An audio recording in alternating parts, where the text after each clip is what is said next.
কৃতিত্বের বর্ণনা করা যায় না। সর্বশাস্ত্রে যার মহাবিশারদ তারাও তা বুঝতে পারে না।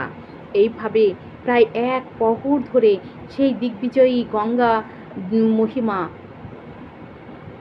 বর্ণনাপূর্বক শ্লোক রচনা করে তা আবৃত্তি করতে লাগলেন। অবশেষে তিনি যখন থামলেন তখন শ্রী গৌরসুন্দর হেসে বললেন, আপনি যা বর্ণনা করলেন তা যদি বুঝিয়ে না দেন তাহলে তা বোঝার উপায় নেই, তাই আপনি দয়া করে তা ব্যাখ্যা করে শোনান।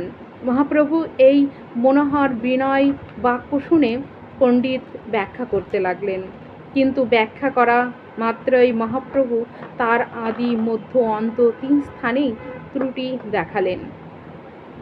একবার শোনা মাত্রই পণ্ডিতের সব কয়টি শ্লোক মুখস্থ হয়ে গিয়েছিল।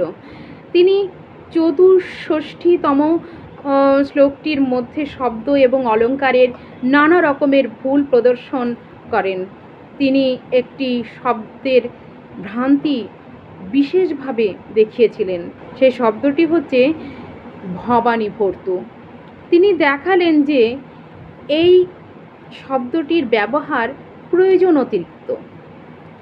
ভবানী হচ্ছেন মহাদেবের স্ত্রী, আর তার ভর্তা বা পতি কে হতে পারে?